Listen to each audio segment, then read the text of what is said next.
Good morning to all of you, my dear students.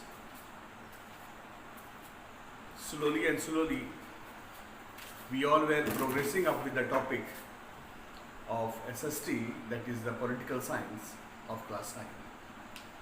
We were dealing with the topic working of the institution, and still yet we have to go on looking into some of the other institutions in the Indian democracy which are prevalent and which happens to be the most important institution for the running of the administrative system of the country. Another most vital institution for the prominent working of the democratic institution is the office of the Prime Minister. We had previously discussed that Prime Minister as an institution in America is very of little value. But as compared to that of America and India, we see that Prime Minister has got immense power.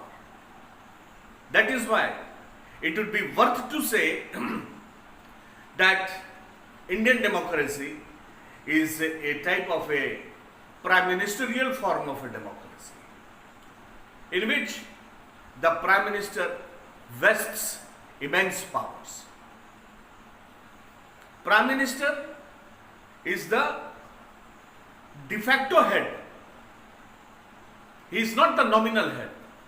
The actual power resides into the hands of the Prime Minister. It is he who takes the decision in all other matters. But only the name of the President is there, that it is only on the recommendation that everything is in the name of the President of India. The Prime Minister is the pivot of all the political machinery of the country. Prime Minister is the moon among the shining stars. Prime Minister is the captain of the ship of the desert.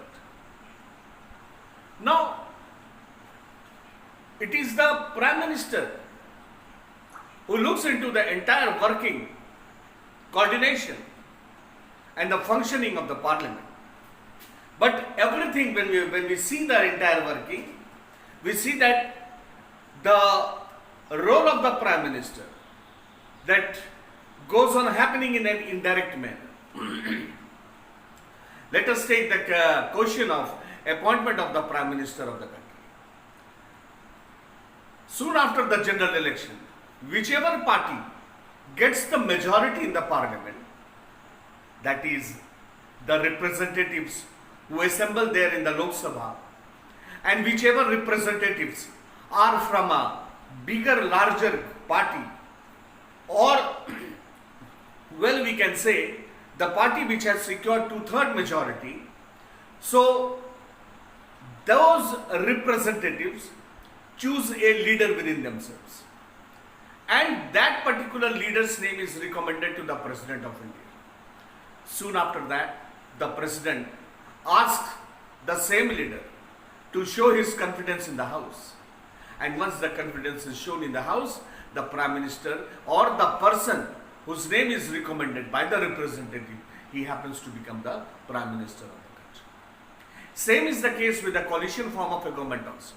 In a coalition form of a government also we see that one or two or three political parties, they merge together and they appoint a leader within themselves.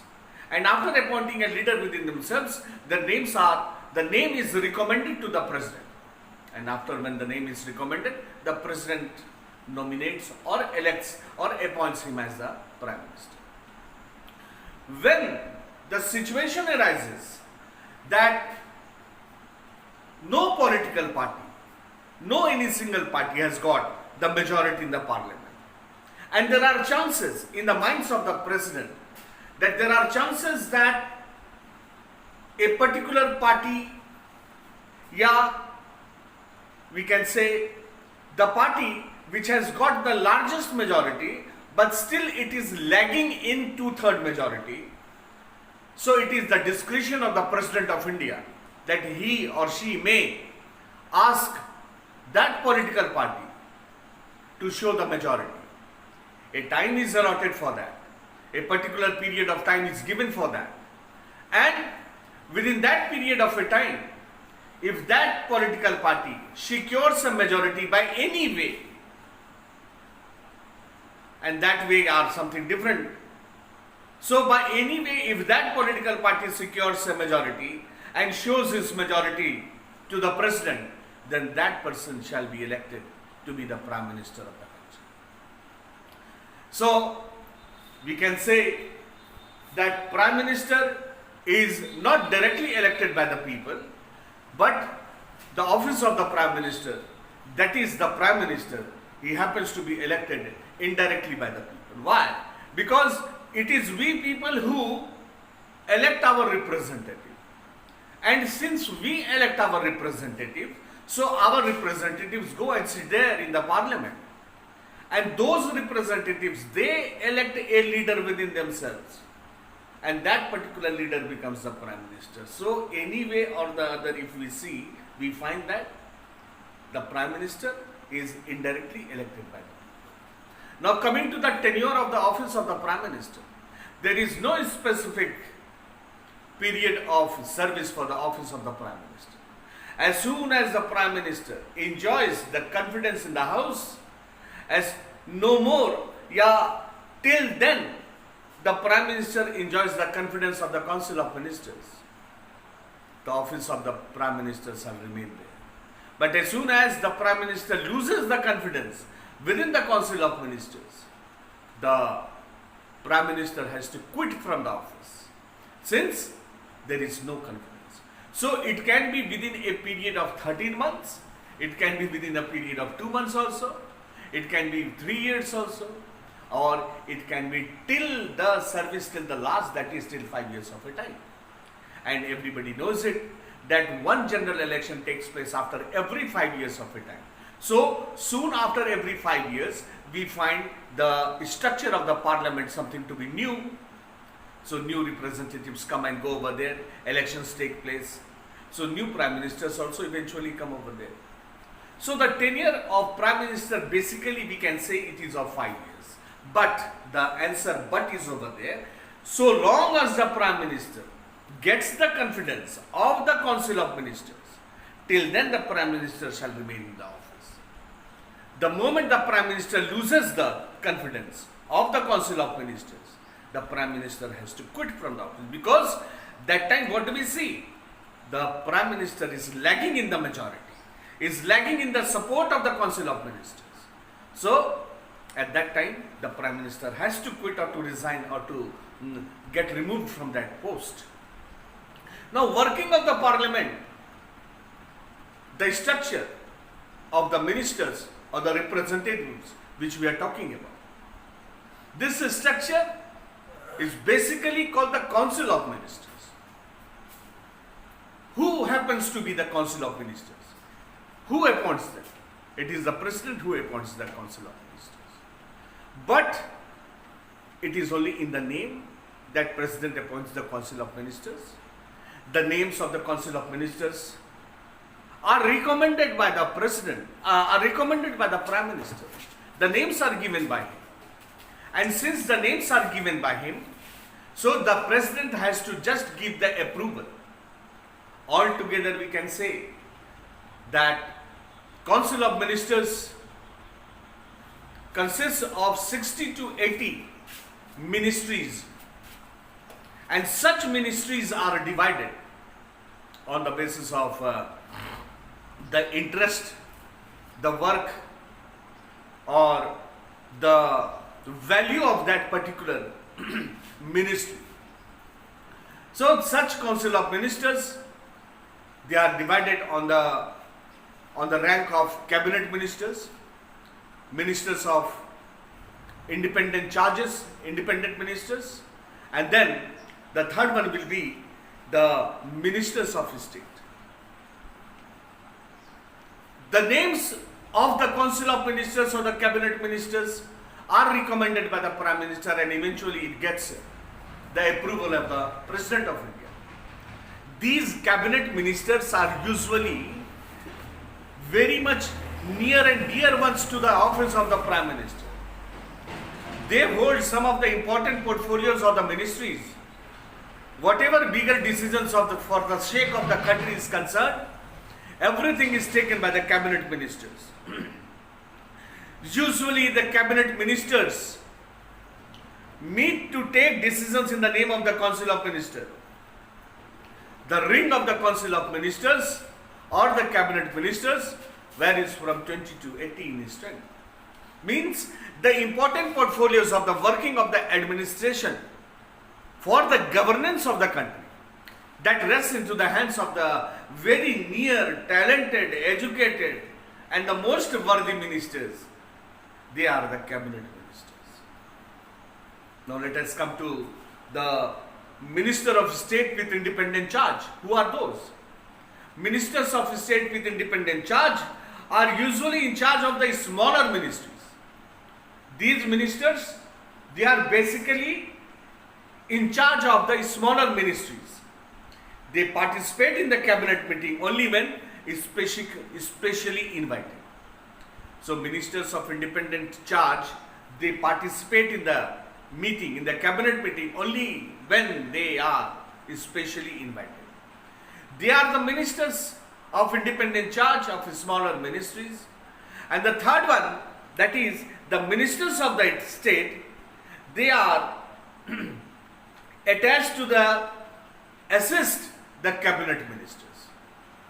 These ministers of state, they every time assist the cabinet ministers. And cabinet ministers, they have got some of the important portfolios like the finance, the public relation, the defense, the environment.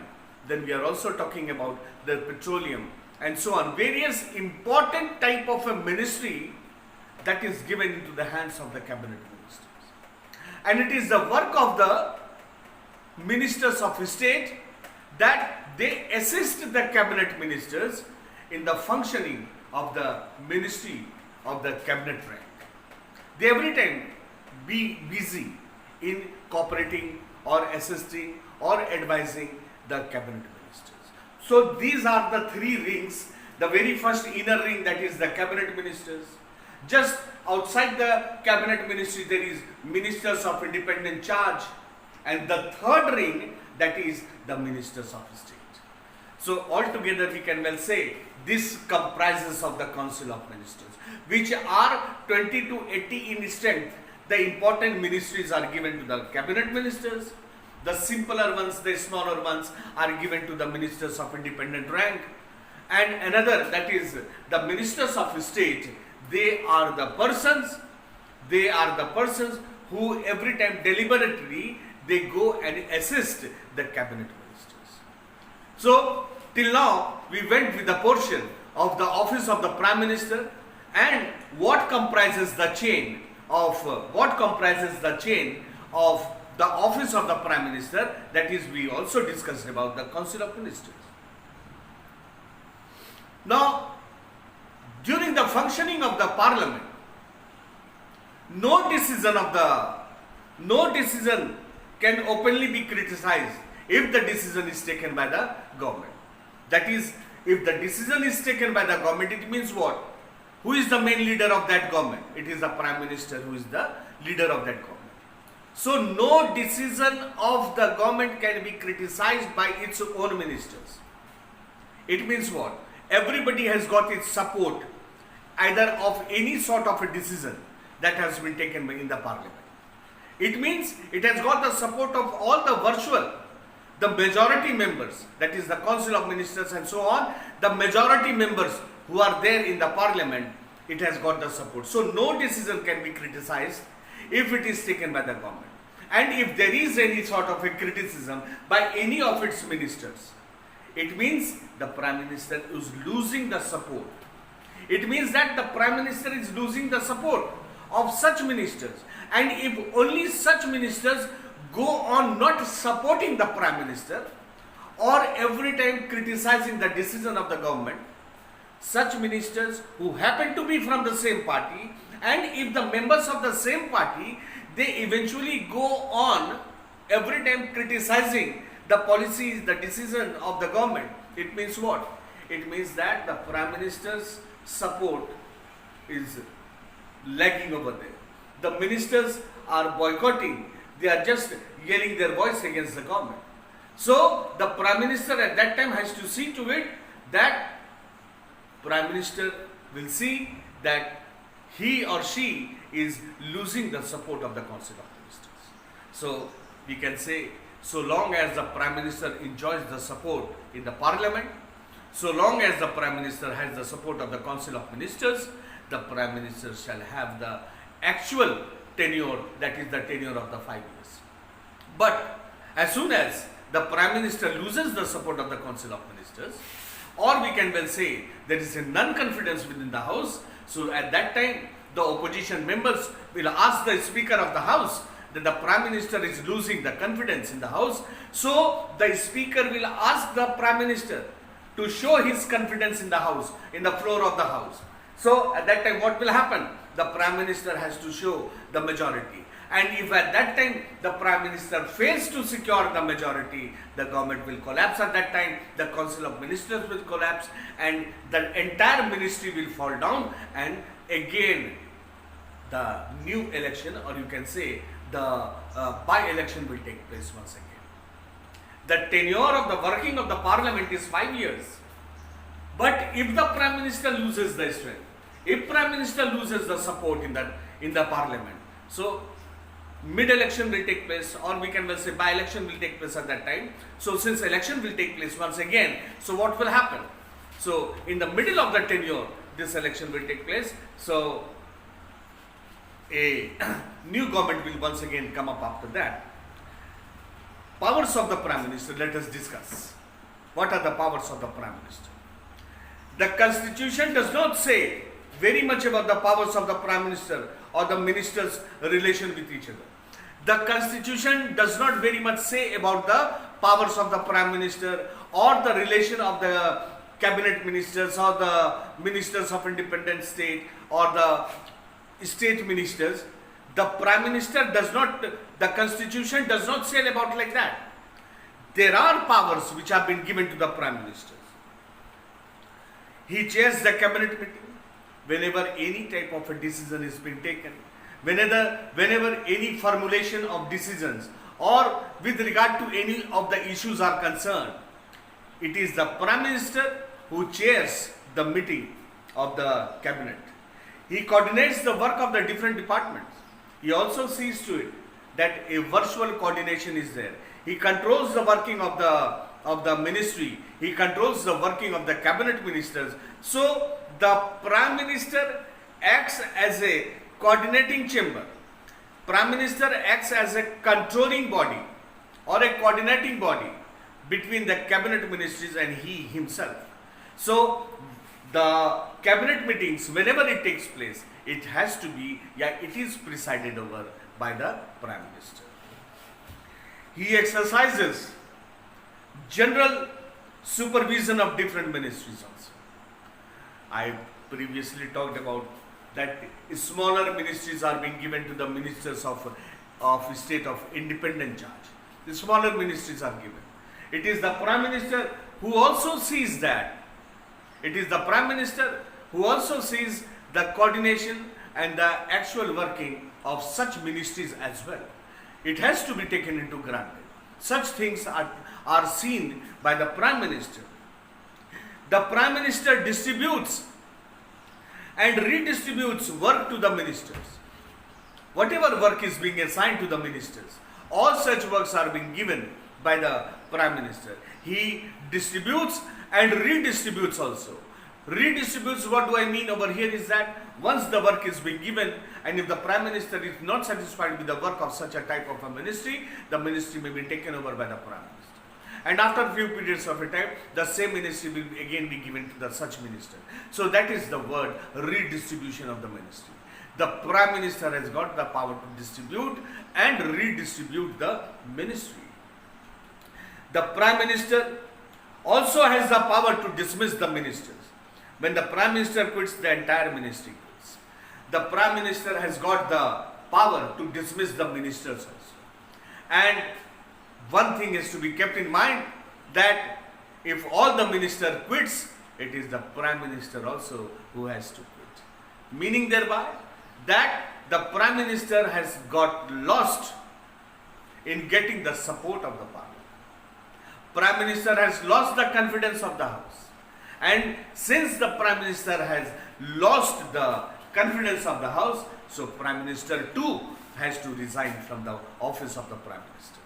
So the Prime Minister has got the virtual power of dismissing the ministers also, but such type of dismissal of the ministers will also result in what? It will also result in the dismissing of the government.